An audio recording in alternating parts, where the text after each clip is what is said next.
As Carter climbed aboard the long-lost ship, he felt a chill run down his spine. The ship had vanished 20 years ago, but here it was, eerily abandoned. But when he saw a figure move in the shadows, he realized he wasn't alone, and he wasn't sure he'd make it out alive. But hey, before we dive into the story, do yourself a favor and pause the video right now. Go hit that like button and let's see if we can make this video reach 1,000 likes. And if you haven't done so already, please subscribe to your favorite story channel. Also make sure to ring the notification bell so you never miss out on the latest and weirdest stories. Trust us, you won't want to miss what's coming your way. Now, sit back, relax, and prepare to be amazed as we take you on an unforgettable ride. Don't forget to engage with us in the comments below. We love hearing from you. Without further ado, let's dive right in. It was early morning, the kind of misty dawn that blurred the horizon between sea and sky. Carter, a seasoned fisherman, was setting out to cast his nets off the coast. The fog was thick, and the sea was eerily calm, almost too quiet. As he worked, something caught his eye, a dark shape looming through the mist. Carter squinted into the distance. At first it seemed like just another boat, but as the fog shifted, a chill ran down his spine. The shape looked familiar, too familiar. It was the ship that had vanished 20 years ago, long whispered about in local legends. The stories of its disappearance had haunted the village for decades, but no one had ever seen it again. Until now. Heart-pounding, Carter steered his boat closer. His first instinct was to call for help, but something stopped him. Curiosity? Maybe. This was a once-in-a-lifetime discovery, and he wasn't about to let someone else take it from him. If he alerted the authorities, they'd tell him to stay away, to leave it for them. But Carter needed to be the first to set foot on the long-lost vessel. He dropped anchor and stared up at the massive ship. It was weathered and worn, the hull cracked and covered in rust, but there was no mistaking it. This was the infamous ship, lost for so many years.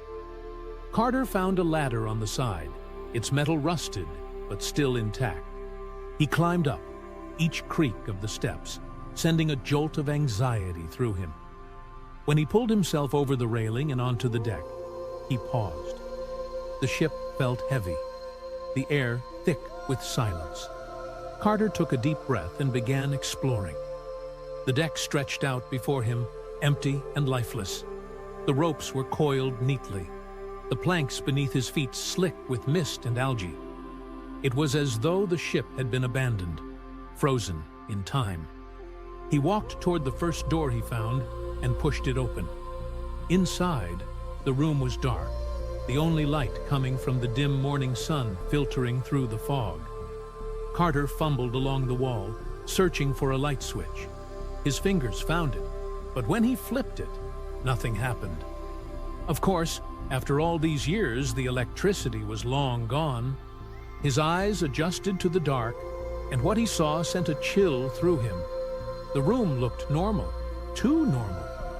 Tables and chairs stood as if waiting for someone to return. Boxes sat in neat piles. Dust coated everything, but it was as if the ship had been deserted in an instant, left untouched for decades. Carter left the room and continued through the ship. Door after door, he found the same. Empty rooms, broken furniture, scattered belongings. Everything pointed to a ship that had been abandoned, but there was something more. The air felt heavy, as though the ship itself held secrets, memories of the past locked inside. As he climbed the stairs to the next level, the eerie quiet began to weigh on him. The ship's guest quarters were his next destination. If there were answers, they'd be in the rooms where the crew had lived. The stairs creaked under his weight as he made his way to the first door at the top of the hallway. He turned the knob and pushed it open, revealing a room that looked frozen in time. A coffee cup sat on a small table beside the bed, half full. The bed was unmade, clothes scattered across the floor. A suitcase lay open, half packed. Whoever had been here left in a hurry. The next few rooms were the same, signs of a sudden, rushed departure. Carter's pulse quickened. Why had they left? And where had they gone? In one of the rooms, Carter found something that made his breath catch in his throat. A figure lay in the bed, motionless, pale and still, the unmistakable signs of death etched into its features. Carter took a step back, his heart pounding. The body looked as though it had been there for years, yet the room felt like it had been vacated only moments ago. He backed out of the room, his mind racing. He had to get out. Something was wrong here, very wrong. He turned and ran, his footsteps echoing through the empty corridors. The eerie silence of the ship felt suffocating, pressing down on him as he fled. When he reached the deck, he froze. His boat, his way out, was gone. Carter staggered to the edge, staring out at the foggy sea. The rope that had tied his boat to the ship hung loose, frayed at the end. Someone had cut it. He was trapped. Panic surged through him. His mind raced, trying to make sense of what had just happened. Someone, no, something, was still on this ship with him. The stories about the cursed vessel, the rumors of madness and death, all came flooding back. Carter's breath quickened. He had to find a way off. Suddenly, a noise came from behind him. Carter whipped around, his eyes wide with fear. A man stood at the entrance to the deck, his face pale, his clothes tattered. His eyes gleamed with an unsettling intensity. "You shouldn't have come," the man rasped. Carter took a step back, his heart pounding. "Who are you?" he demanded. The man smiled, but it wasn't a kind smile. "I was part of the crew. I stayed behind. The others, they didn't make it." Carter's mind spun. What happened here? Why did everyone leave? The man's expression darkened. The sea, it does things to people. We were lost. After the storm hit, we were stranded, drifting. We tried to call for help, but no one came. Slowly, the crew changed. Some went mad. Some simply disappeared. Carter's skin prickled. He needed to leave, now. "I've been waiting," the man continued, his voice low and menacing, "waiting for someone to come.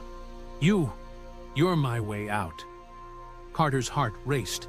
He had to get away from this man, had to find a way off this cursed ship. Without another word, he turned and ran.